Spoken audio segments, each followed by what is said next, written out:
মাদক ব্যবসার সঙ্গে জড়িত কাউকেই ক্ষমা করা হবে না, কড়া বার্তা মন্ত্রী টিঙ্কু রায়ের।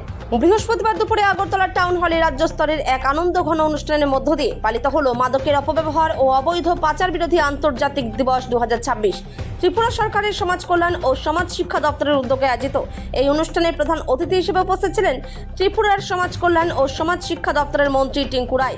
এছাড়া উপস্থিত ছিলেন আগরতলা পৌর নিগমের মেয়র দীপক মজুমদার, পশ্চিম ত্রিপুরা জেলার দায়িত্বপ্রাপ্ত সভাধিপতি বিশ্বজিৎ শীল, পশ্চিম ত্রিপুরার জেলাশাসক ডক্টর বিশাল কুমার সহ বিশিষ্টজনেরা।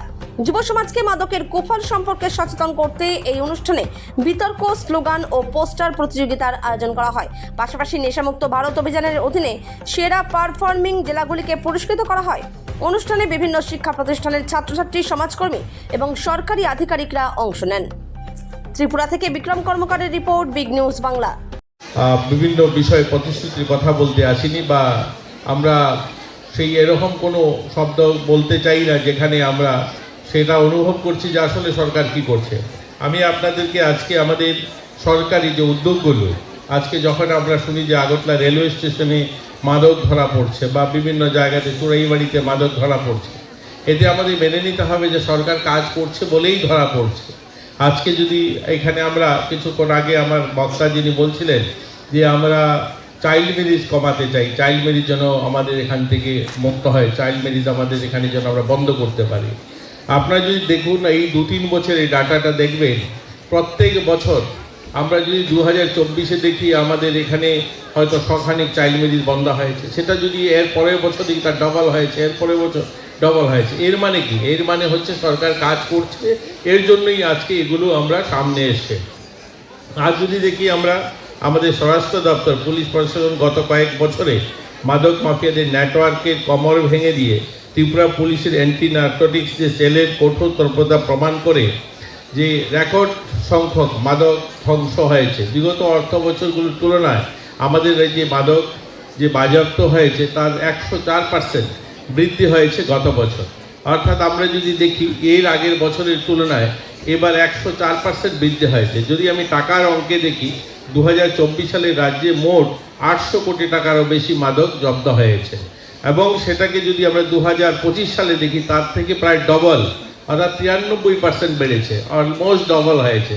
যে 800 কোটি টাকার জায়গায় প্রায় 1600 কোটি টাকার এই মাদক দ্রব্য অ্যারেস্ট হয়েছে, মানে এগুলোকে বাজেয়াপ্ত করা হয়েছে। এর মানে কি? সরকার সেখানে কাজ করছে বলেই এগুলো ধরা পড়ছে। এনডিপিএস যে অ্যাক্টের অধীনে মামলা ও গ্রেপ্তারি বিগত 3 বছরে রাজ্যে আমরা যদি দেখি 1000-টিরও বেশি মামলা হয়েছে, 1000-টির বেশি মামলা হয়েছে, এবং সেই গ্রেপ্তারি শুধু নয়, এবং তাদের অধিক সংখ্যক সাজা হয়েছে, একটা লম্বা সময় তাদের সাজাও কাটতে হয়েছে। তো এটা আজকের দিনে আমরা বলতে পারি যে আমাদের রাজ্যে শুধুমাত্র মাদক বিরোধী অভিযান নয়, সেটাও নেশামুক্ত ত্রিপুরা মানে স্লোগান নয়, সেটা বাস্তবে কাজ করছে সরকার। অবৈধ চাষ যারা করছে, যারা আমাদের এখানে যারা গাঁজা চাষ করে, সেখানেও যদি দেখি আমরা এই 2024 সালে প্রায় 15 লক্ষেরও বেশি গাঁজা যারা চাষ করছে গাছ কাটা হয়েছে।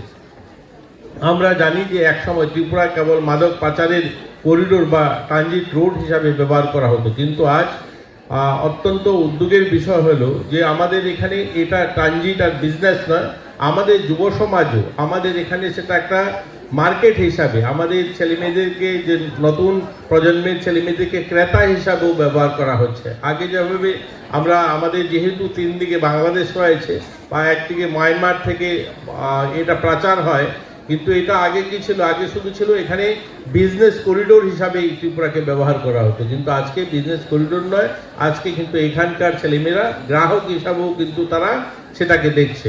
এর জন্য আমাদের আরও সচেতন হতে হবে, এবং আরও যেন আমরা আমাদের ছেলে মেয়ে বা আমরা যারা আছি সবাই মিলে সচেতনভাবে আমাদের